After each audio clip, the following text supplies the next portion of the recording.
Hi everyone, and welcome to this episode of the Roasters Wrap. My name's Caleb Holstein. I'm co-founder of Green Square, the world's first dedicated software provider for managing, tracking, planning, and forecasting all of your green coffee contracts as a roaster.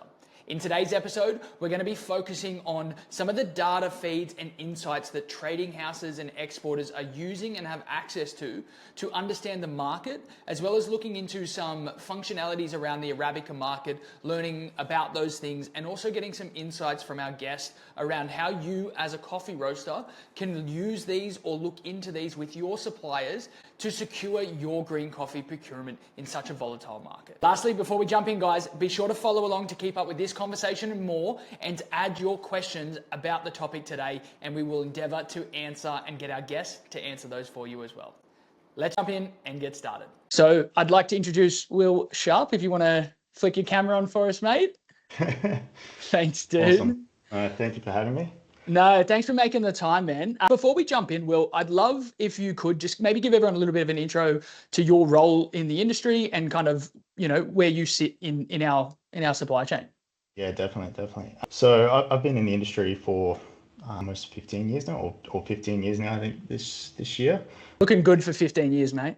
Thank you. But I've held a lot of different roles in the industry. I've been a espresso slinger for a long time, and worked in the back of house of roasteries, and spent a lot of time on the roaster, exploring the nuances of coffee flavor, which led me into quality, roasted coffee quality. I've had the opportunity to work for some larger organizations that have a lot of requirements in terms of food safety quality as well. So I've dabbled in that, working in productions of 24 tons of roasted coffee a week. Yeah, wow. I've had the opportunity to work with many suppliers on the buyer side, and then I guess about 6 years ago I moved into the green side of the business, and now my role is predominantly a physical green coffee trader. Where I have the opportunity to work with many different businesses around Australia, supporting them with some of the insights that we're going to look at here, and how to interpret that data and inform their buying decisions. Yeah, amazing. Looking forward to getting into it. Yeah, awesome, dude. Thank you so much. I can imagine, obviously, bro, over the 6 years that you've been kind of in your role as a trader and working with roasters, like I can imagine the last 12 months and maybe 12 days have been pretty wild. To see what's happening. So what I'd love, Will, is if you want to jump in and start taking us through some of the data sets and sources, and what we're going to kind of have as the flow of a conversation for everyone watching along today, guys, is Will's actually going to be training me on some of this as well. So I'm going to be learning things from a roaster. This is a lot of the things that we previously haven't had to worry about. Obviously, in my career of buying and managing green coffee, similar to Will, I've been in the coffee industry for about 15 years and have been buying for about 8 of those years. These things that I've been learning over this process of the last 2 to 3 years has really driven an understanding and continuing to drive an understanding. And that's what today's about, sharing that with everyone and helping us all understand what market drivers are, what some of the data feeds are telling us, and also how we can look to interpret those to make the best decisions as coffee roasters. So I'll hand over to Will, jump in, and awesome. Keen to check it all out, man. Yeah, definitely. Well, I guess to preference this first and sort of give a bit more context before we sort of get into, I guess, backwardation and how does FX and indices affect our ability to purchase coffee. Obviously, if anybody hasn't already looked at this or spent the time to Google, the coffee futures contracts, highly recommend you do that. It's available on the Intercontinental Exchange. There'll be 2 versions of that. You have obviously like the US version, which is what you want to look at for Arabica. In there as well, they have the what's the ICE futures rules, or coffee C rules. It's a bit of reading, but definitely worth checking out if you're looking at wanting to understand what a basis grade is, what are the deliverable grades. Some of that is mentioned here as well. How do the premiums work? And there's also data available on ICE's website, which you can get reports regarding certified stocks. So effectively, ICE is the organization that is the framework in which we typically utilize to price discover what is the price of coffee in the future. It's definitely a complex topic, but it is actually quite simple in terms of how it works, and there's a lot of rules and regulations that sort of go in behind it. But effectively, it is a place for buyers and sellers to be able to not worry about who's on the other end of that contract, but more or less be able to hedge their price risk, whether you're a producer or a roaster, exporter, importer. It's valuable to understand how this transaction works, and what are the rules and implications for this system, so you can actually understand exactly what it means for you and the coffee you're purchasing. Irrespective of whether you're buying specialty or commercial commodity grade coffee, this is effectively the framework or the basis in which it is all sort of built off. So I guess what I'll do is I'll sort of get into our next slide, which will be more or less the iced coffee futures. So coffee futures, there's several contracts actually for the C price itself. We usually would refer to them as like terminal months or deliverable months, as some of the terminology that goes around. This is, and what I've got here is, I'll just get my little laser pointer out. It's got all the gadgets, man. I love it. You can see that? Yeah, there you go. So, yeah, it looks good. So coffee futures contracts, deliverable months or terminal months, as it's known, will be indicated by usually a KC representing coffee, or the Arabica futures contract. Yep. And the last, or the third little letter on that, is reflective or symbol for the actual month that it represents. So if you take that as a cheat sheet, you can always go onto bar chart or any other source where you want to look up coffee futures and be able to basically type that in, add the year. You can always look into previous years as well to have a look at the charts for the performance of that trade history, and then be able to effectively have an idea on what's happening in each month. So they made it nice and easy by making that third reference letter have nothing to do with the month it's referring to. Yeah, awesome. Thanks for that, guys. Exactly. I always wondered that. I was like, what's the third letter? Like, obviously, yep, there you go. The thing I've learned is not to ask too many questions, just accept it and just work with it. And I guess what we're looking at here on this side of this top section is we have KC, which is Arabica and the deliverable months, and then down here we have DF, which is the London futures. So DF being Robusta. So Arabica is traded on the New York market, and then Robusta is traded on the London market, just to make it easy. They are different contracts and they have different requirements. And I guess one of the variables would be that Arabica contracts are 37,500 pounds of coffee, or approximately 17 ton of coffee, versus a Robusta contract, which will be representative only 10 ton, and it'll be its price is per metric ton USD. So this is why you see, the price range being, what is it, $5,194 dollars per metric ton, or in kilos, $5.19 for dollars a kilo. And you'll have obviously the change. So this will be like the price change in that trading session. So is this a snapshot of a single session, a single day's exactly session? So this was exactly as it happened last night. We're fortunate here in Australia in that, obviously by the time we look at the price of coffee and we're deciding whether we want to buy coffee, New York's already closed. So we have the opportunity now to spend all day thinking about whether we want to book coffee or not. Yep. And versus, if you're in the US and you're sort of looking to make a decision on purchasing stock, you may only have the window of hours to sort of make a decision before that price is sort of irrelevant. Yeah. So just maybe one question I might have, sorry to interrupt there, Will, but like when we talk about that, for us here in Australia, like you said, we're sitting in that kind of overnight period where the market is closed. Yeah. Is part of that the reason that we've seen, like obviously this week we saw those like markets opening really rapidly in kind of both directions. So we see the kind of, not the speculation or but the plays happening really early in a market, creating that early change as they open.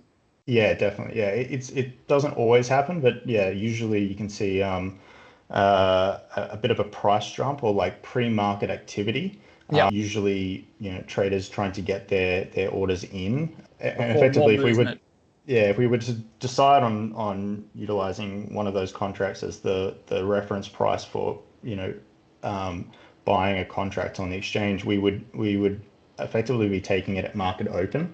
And the risk is that at market open, the market could jump significantly, open higher than what it closed at, or it could also open lower as well. It just depends on the liquidity of that particular contract. Yeah. And that sort of feeds into, I guess, you have obviously the open level, or where the market was at previous close, Yep. or where it opened at. It can jump, obviously. You obviously have the high as well, so the highest range that it traded to in that session, and then the lowest point too. And the last will always be where it closed at, or the last price, even if the session is still current. So the volume and open interest is effectively the amount of market participation. The greater the number, the more liquidity there is in the market, the more action is happening. And effectively, the volume is going to be the contracts that were settled, and then you're going to have the open interest, or the amount of contracts that potentially, still waiting to be settled. To be settled. Yeah. Exactly. So in terms of and I know it's maybe a hard one to answer, but in terms of the kind of extreme volatility we've seen, particularly in the last maybe 7 to 12 days, particularly this week, are we seeing this activity increasing, or is it decreasing, or is it kind of hard to say on a general basis? It is increasing and decreasing a little bit. Is that part of the volatility that we see as it increases and decreases?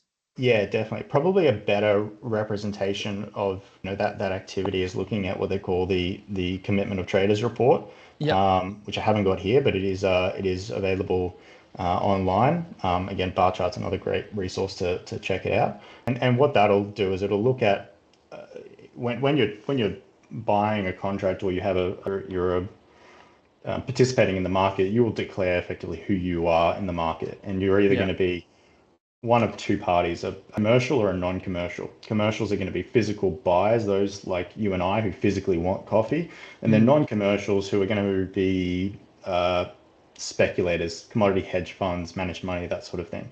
We're just purely looking to take advantage of the liquidity or the amount of volatility in the market to capture price movement, basically, and create profit.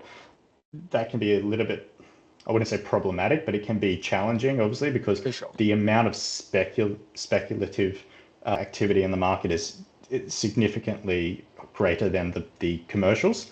And so they can really move the dial a little bit more than commercial buyers.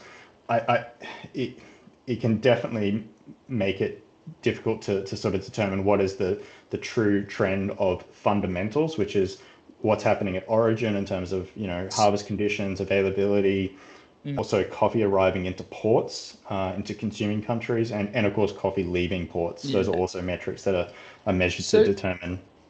Yeah, so fundamentally, from and maybe that's, I think you've explained it really nice there, is the speculation, or the speculators in the space. It's really interesting to understand that there's more of that than there is actual physical movement. But I think it's also interesting to understand, and correct me if I'm wrong here, because I'll maybe try and summarize it a little bit, is with that speculation, it actually makes it more challenging to actually really see the true supply and demand dynamic in the physical element because of the non-physical trade? Yeah, a little bit. And it's something that the market is always trying to effectively determine what is the price of coffee, what is the value of coffee at some point in the future. And so fundamentals will always be a source of truth in terms of the trend. Obviously, if we're having poor conditions, or there's an expectation of a poor harvest, the fundamentals will be pointing to less availability, less supply. And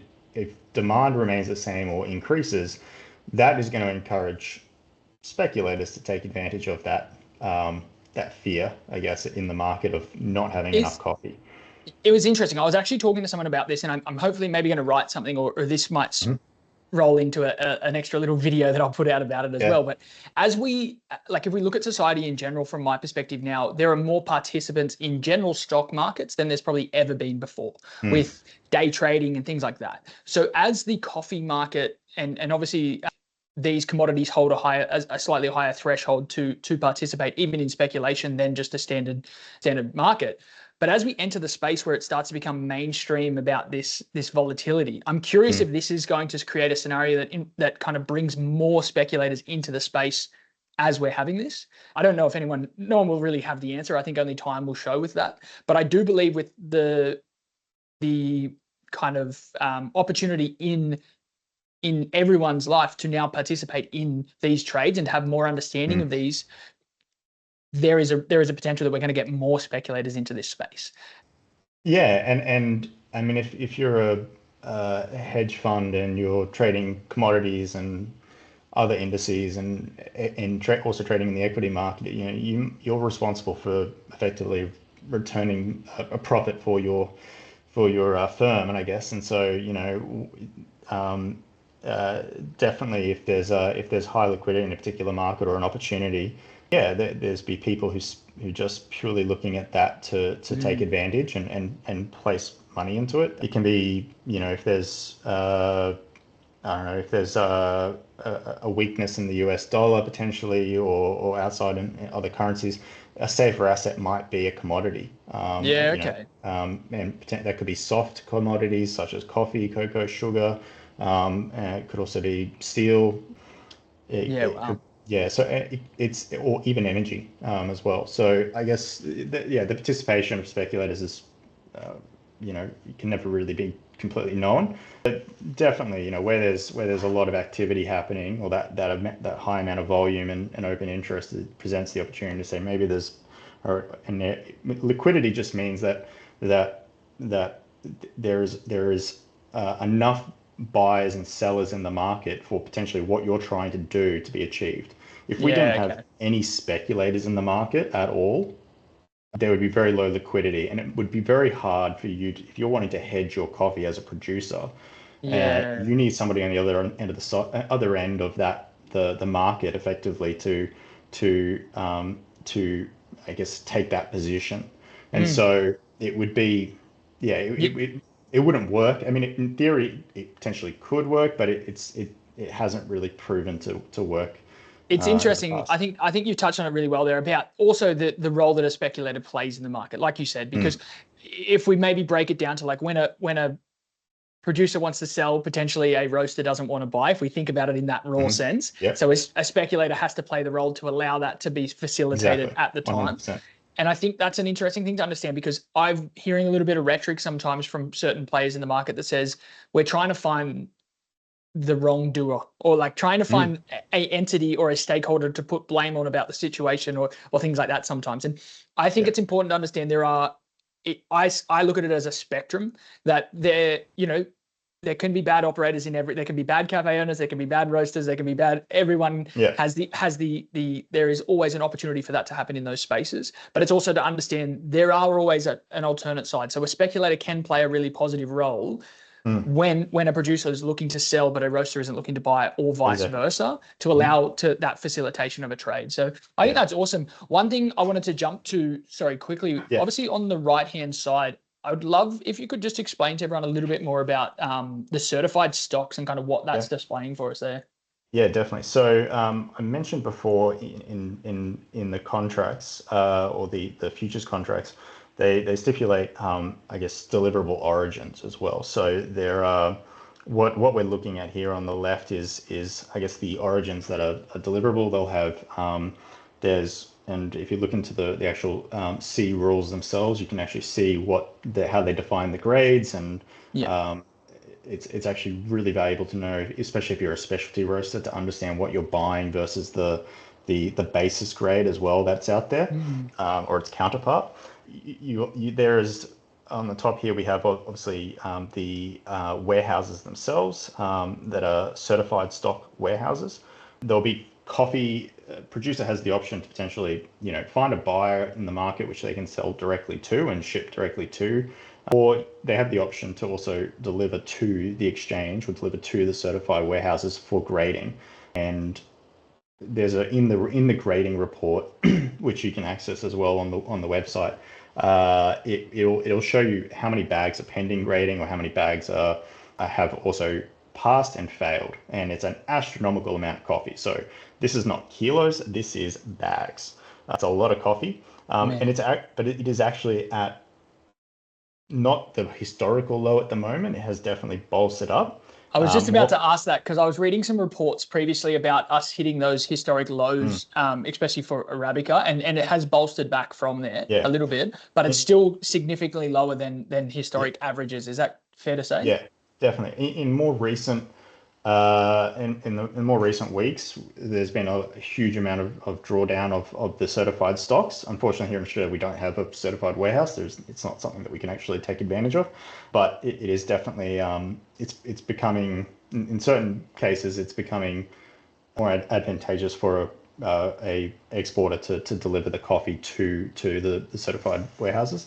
And so this is I guess a great indication of supply as well, and the changes in this stock inventory is also representation of demand, not just harvest, or the future harvest, but also actually what is being delivered into consuming ports as well. So it's not looking at an importer's warehouse specifically, but it's just the market's warehouse.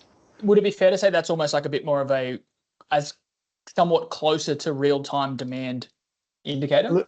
A little bit. I mean, it can jump around a little bit, but it can be. Yeah, it's not a pure source of truth of how much demand there is. There's many different reasons as to why somebody might choose to take delivery, or same with a producer delivering to the certified warehouse. But yeah, it's definitely a factor. An indicator.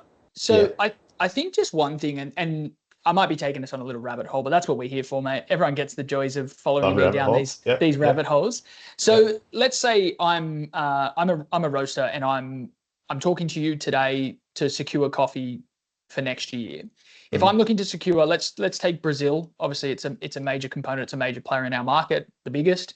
And I'm looking to secure, a box of Brazil that I'm going to want to start moving in July next year. If I was a roaster looking at this market, or like looking at these futures, would it be relevant for me to be looking at the July 25 as a reference for us to start from? Or is that... so you're shipping in July, or... I would be looking to ship in July. Yeah, so in that case, you would be looking at the September contract.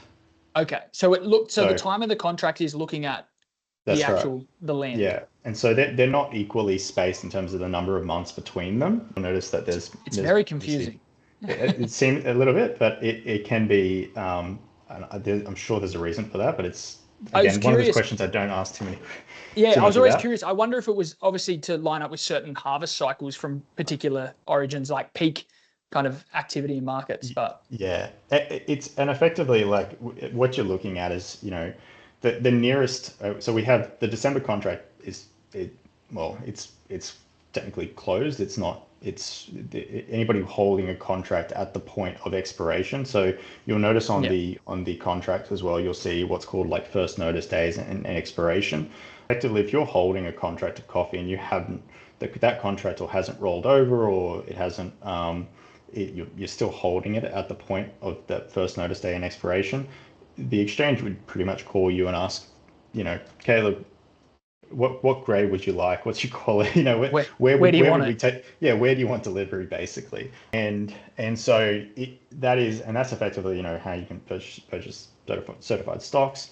But it is definitely it's definitely something that can sort of confuse people a little bit and sort of inflate, I guess, the price, because obviously as we come towards the end of that expiration, there's going to be rollover into the next contract of anybody sort of who's still holding a position that's sort of going long. One thing, so I guess one thing to sort of take away from this is that depending on when you want coffee shipped, if it's shipping before May, if it was shipping after March and before May, then the May contract would be your your terminal month. If it's shipping between now and the March contract or before March, you're looking at the March contract, and that's effectively what it is. It's a price discovery tool to understand what is the price of coffee at a delivery point in the future. Okay, cool.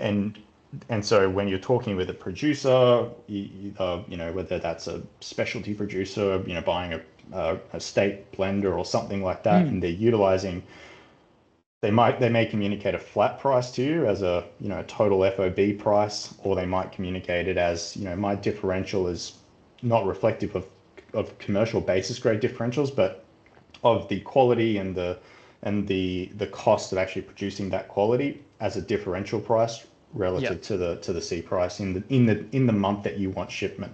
So it is possible to book coffee, going out, beyond 2026, whether or not you could find a supplier who would be willing to guarantee you a differential price that far out if the harvest is, that a long way out, and there's a lot of unknown variables that they can't necessarily hedge against, such as like currency and cost of fuel, fertilizer, and the rest of it, to be able to determine what that differential will cover the cost. And we'll get into differentials later, but that's effectively what we're looking at when we're trying to time booking coffee into a shipment. We're looking at the actual month, or the terminal month, that it would be priced against.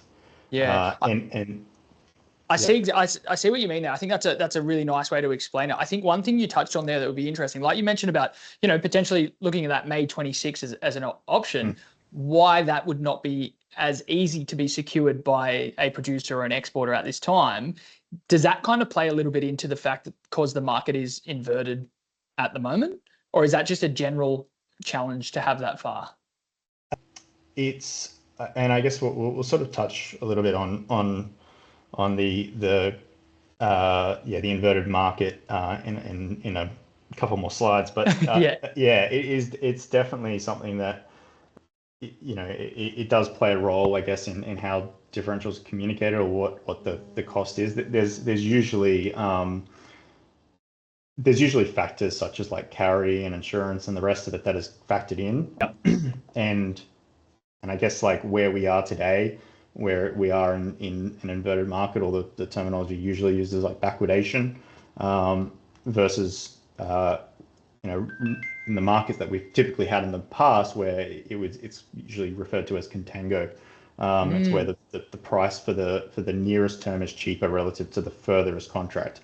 Okay, cool. You've answered a question for me, because I've definitely seen those two terms, and I did not understand it. Contango, I was like, I don't know what that is. So maybe just to focus on that for a second, because I think that's really important for all the roasters and everyone kind of learning about this to understand. So backwardation is obviously, I think I referred to it as like inverted. So that is the situation we're in now, where the longer term contracts are cheaper than the nearer term contracts. Yes, exactly. As sort of seen here, it's okay. We're up at $3.20. It's a bit hard for me to read on that screen, but $3.21.25 on the March terminal, versus if looking all the way out to May 26, we're at $2.74.46. And the other terminology that's used for the alternate is contango. Is that correct? That's correct. Yeah. Yeah. And that is where it would be basically the opposite scenario, where the nearer price would be lower than the longer term. That's right, because the expectation for having coffee availability or held at that later stage would also incur carry costs, storage, finance costs, everything. Insurance. And that's the more traditional. Contango is the more traditional place that we've seen the market sit in historically. That's yes, and to be honest, that's usually how it has been. However, we have seen this before, where we've had backwardation, and in fact we've actually been in backwardation for quite some time. I guess it's just become it's front of mind, I guess. Yeah, mind now. Now that we're breaking thresholds, everyone's looking a little bit past the surface. And I guess like I will just jump to that slide and specifically itself. So you can basically put this into a curve, or what they call the futures curve. I've Mm. got two scenarios up here. This is what we're looking at today. We have obviously where we are today as the price of the terminal months, or the futures contracts going out, but we also have the the curve as it was, on the 8th, and then as it was, 6 months after that. So it's kind of, sorry, 3 months after that. So it's kind of looking at the trend relative to periods of time later in the year, or earlier in the year, sorry. And so what we've at the moment, it's quite there's quite a heavy curve downward, where it is a lot cheaper in the future to book coffee versus where it is if you're needing more immediate shipments.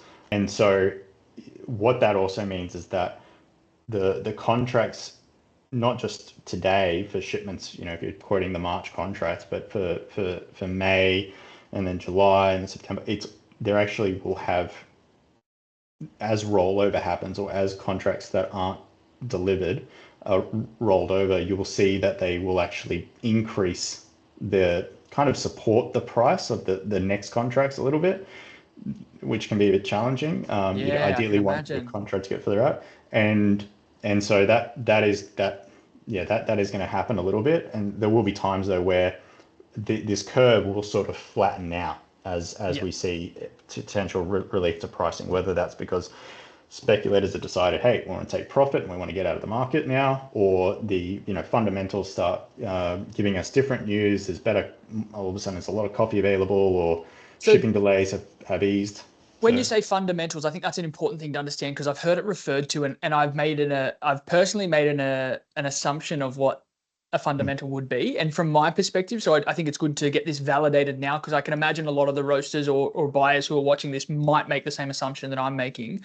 A fundamental improving, or fundamentals improving, would be reports about increased production yields in key origins. It would be like reports around like I think you just touched on it then, but like the speed of supply chains kind of increasing or moving more fluidly, and less delays and things like that. Are they kind of the fundamentals that you refer to? yeah, definitely, Okay. definitely. I think in terms of one of the big ones, obviously, is just how much coffee will there be next year, and we've recently seen a lot of reports Yeah. start to come out from some of the larger trading houses, which are looking at the I guess starting to do crop surveys as Brazil's flowering, and Yeah, the looking at 25, harvest. 26 is the ones Yeah, that I read this week. The two reports, we had one here and I had one here. And then yeah, I actually had someone point out to me that it was almost like the equivalent of a harvest of Ethiopia, an annual harvest of yeah, Ethiopia in difference. And I was like, yes, it yeah, blew my mind. It was like, yeah. yeah, Yeah, yeah, exactly. And that's something that I think it can be hard to really understand, especially with all these different reports. And I think yeah. because depending on where that report is coming from, there's definitely a vested interest, if you're a trading house, something like that, to Yeah. have, you'd like to be able to say that there's a positive outlook, because you would like to incentivize being able to sell physical coffee at some point, or being able to encourage contracts. But of course, I think a lot of the reports we're starting to see now have been, even from the large trading houses, have actually been quite pessimistic, which actually makes me quite concerned. That was my Yeah, exact thought. I was like, if some of the biggest players are concerned about this, that makes me concerned, because they're the yeah, ones in my mind. And obviously, I'm obviously looking at it more from a buyer's perspective over my career, rather than actually facilitating the sale, and a lot more mm, granular like yourself. But for me, that does show a concern when I see the larger sellers mm, yeah, being kind of pessimistic, or a little bit conservative about projections. yeah, Because majority of my career, they've been quite optimistic about reports that I've seen. yeah, So it's an definitely. interesting time, that's for sure. Definitely. And I've got given an example here too of where we were in 2021, from the curve from 2020 through to 2021, a similar time frame, where we've seen there was backwardation, but it was very subtle. It wasn't there was actually a point there where that futures curve was flat, and it was Wow. basically you just had a fixed price for coffee all year round, or It's regardless of when you ship. Yeah, it's so interesting, because I think from my experience on this side, I think that's a lot of the challenges roasters are facing because they got a lot of the business principles that they've implied in their roasting business and their buying business because of that kind of stability in that curve, which wasn't curved. But the stability in that time allowed them to not have to make as longer term purchasing decisions and forward planning, and heavily, like, I think it kind of reverted this side of the market and the roaster to relying on safety nets of spot coffee, or making a decision in a different time period didn't have as much ramifications as it does today. Yeah. So they trained themselves out, or never had to train themselves into making those longer term decisions. And I think that's the reality we have. And I think you actually mentioned it to me, mate. This, and I hope you don't mind me sharing it, but it's almost a matrix moment where we've been unplugged on this side as roasters, and we're now going, hang on, whoa, we have to get on top of this. Like the opportunity for us to not make a decision, like not making a decision around this, is, in my opinion, extremely detrimental to roasters right now. 100%. Even if the market drops tomorrow, I believe we're having a conversation about price right now, but because of where we're sitting in the spot volumes that we're seeing, like globally, but also here in Australia, we're going to be having quantity conversations very, very quickly if we don't make decisions, because the supply is, it takes time to move around the world. So like, if we make a decision too late, there's not extra product, and we land in a scenario that I'm very conscious to not be fear mongering, but with the way the market's moved in the last few weeks and the conversations I'm having, I'm going to be as open and honest and intense about this with everyone as I can. Yeah. What are you as a coffee roaster if you do not have coffee? Yeah, like, definitely. How do you call your cafe up and go, you ordered 40 kilos, I'm going to send you 20? Yeah. Yeah. And that's honestly, and it's, and some people think I'm overhyping it from the roaster side. I think a lot of traders are like, Caleb, we agree. But from the roaster side, like, I adamantly believe that is a high risk for roasters right now. And we have to think of it like that if a customer calls you for coffee, and you've got to send them half as much. Yeah. And I think, the spot and the availability of floor stock in Australia, that sort of model of just bringing coffee in, when currency was closer to parity with the US, and when, coffee those were the days. Yeah. And coffee was at a lower base price, even for specialty coffee, where there's additional premiums paid on top of that price to ensure profitability for our partners. It's still been very, very low. And we've just been very fortunate that for a long time we've just had great price stability. I think a lot of businesses in Australia that have entered the market starting their businesses with a stronger currency rate to be able to purchase coffee, or for their importer to be able to purchase coffee, and of course, less volatility. Yeah. We have seen pricing like similar to this, and where we are today, we've seen 2011, though back then I think there was a period where the AUD price was probably anywhere between 90 to $1.02. So it was actually stronger than the US at some point. Yeah. And so that would have mitigated a lot of the impact of some of the rising price.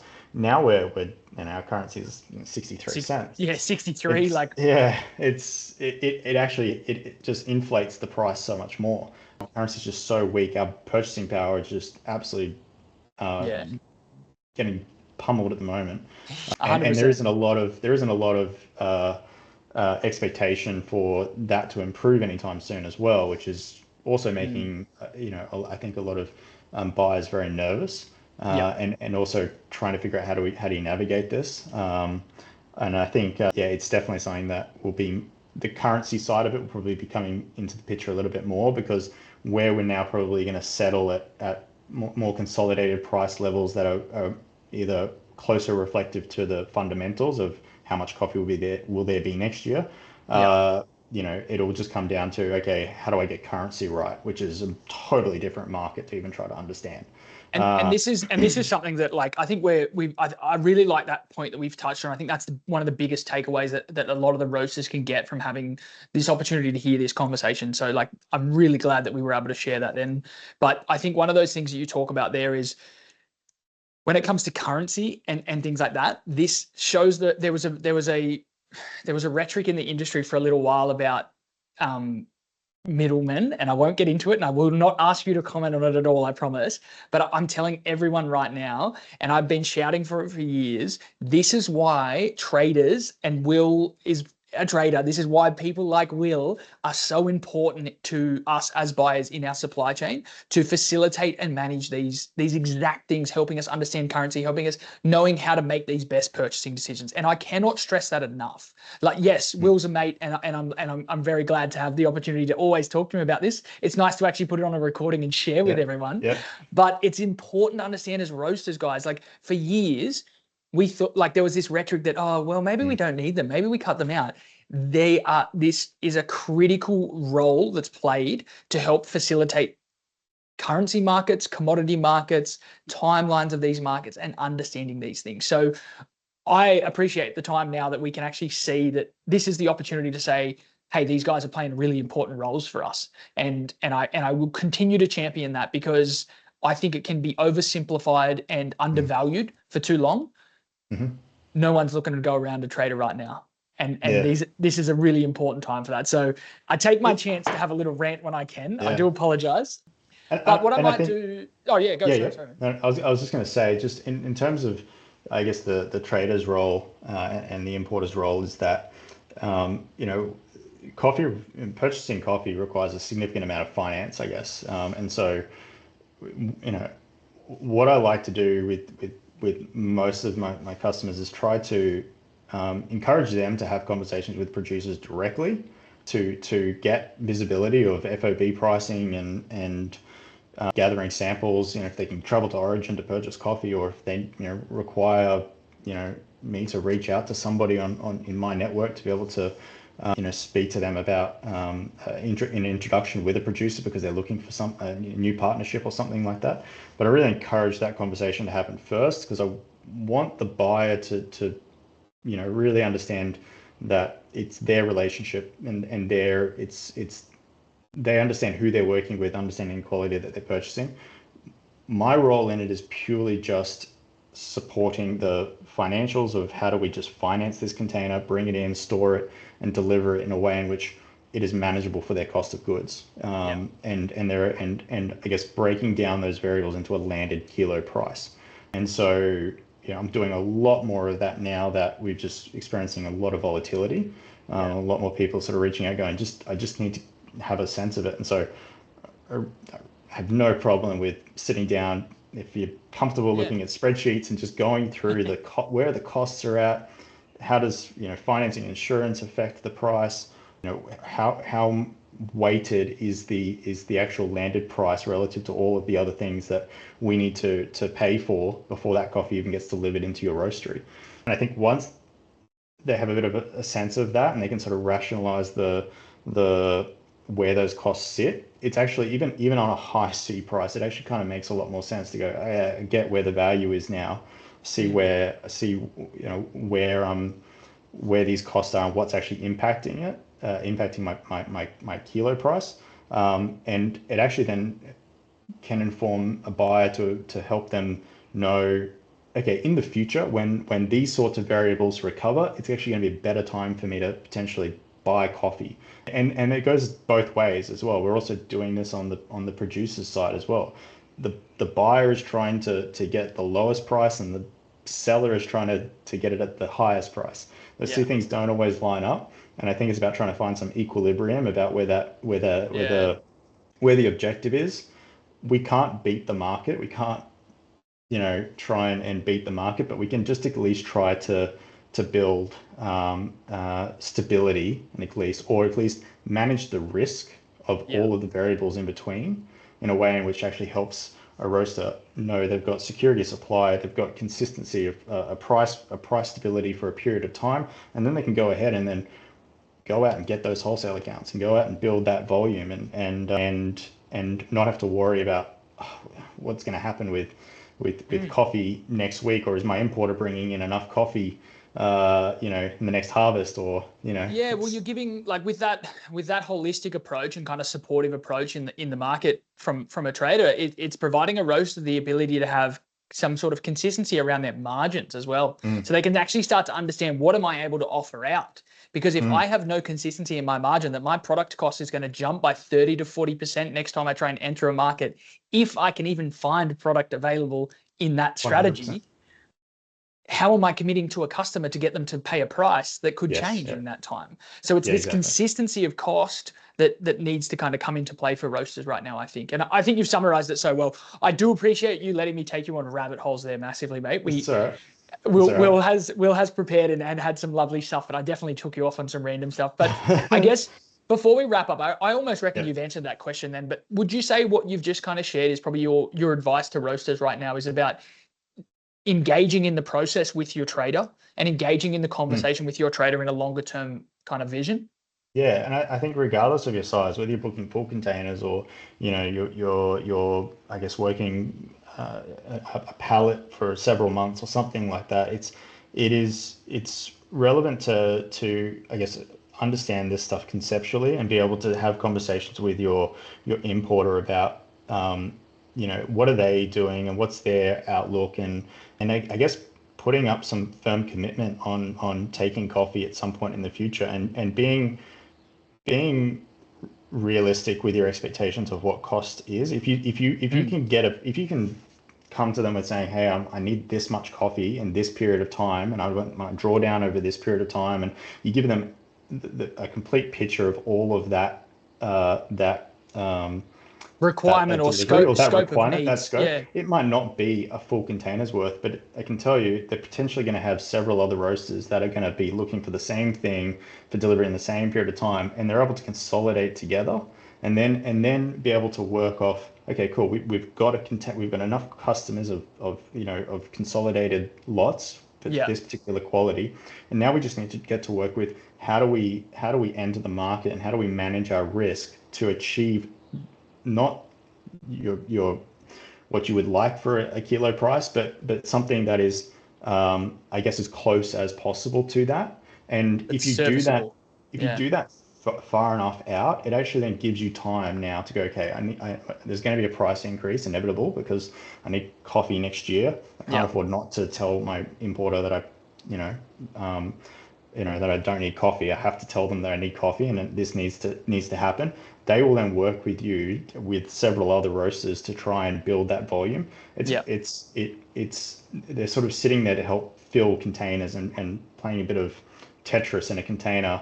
And I think it then gives you the opportunity, if you can get an indicative landed cost for a particular point in time, you can work off that. You can take that as a replacement cost, start increasing your blend price incrementally, so it's not impacting your customers. You give them time to adjust, and then as that, potentially, if you're even open to taking on a bit of risk with the importer on bringing that stock in, they potentially put in a hedging strategy in place to either mitigate the risk or even capture a particular dip in the market that allows them to offer you a better price. I think that's like that hedging risk is probably a can of worms that I want to open with you another different day. video. We'll go into it later. I think that's a really good one for us to enter in. But what I might say, man, is I think I want to wrap it up. I appreciate you taking the time, and I appreciate everyone who's watched along with us to kind of get this granular insights. I have one cheeky question. The presentation you've shared, would we be able to do that with anyone or not? I'll double check. The data that I have here is kindly provided by StoneX. Their market intelligence team have kindly agreed to allow me to present this data. It's usually a paid service. Yeah, so exactly. But I will ask the question if it's if that's okay. That's my job, mate. I'm here to ask all the questions for roasters. So I put you under the pump right at the end then, sorry. But thank you so much for your time, Will. Guys, this is obviously going to be, you'll be seeing this on YouTube. We'll have this in a few other places as well. So if you want to see more content like this, if you want to keep up to date with these things, comment where you see this and ask more questions. I will be taking these questions back to Will if we have follow-on questions, or if there's anything we want to discuss around these topics. We can do other videos and other recordings to answer these questions at this crucial time as we're all looking towards how are we as roasters handling our green coffee purchasing moving forward. Will, thank you so much for your time, mate. Thanks for taking us through all that and following me, or, taking me down those rabbit holes as we went through. It was awesome, and I think it's a great resource for everyone to kind of have access to and to understand. Yeah, awesome. No, thank you very much. Appreciate it. All right, guys. We'll talk to you all soon. Happy roasting, team. Until next time. See you later.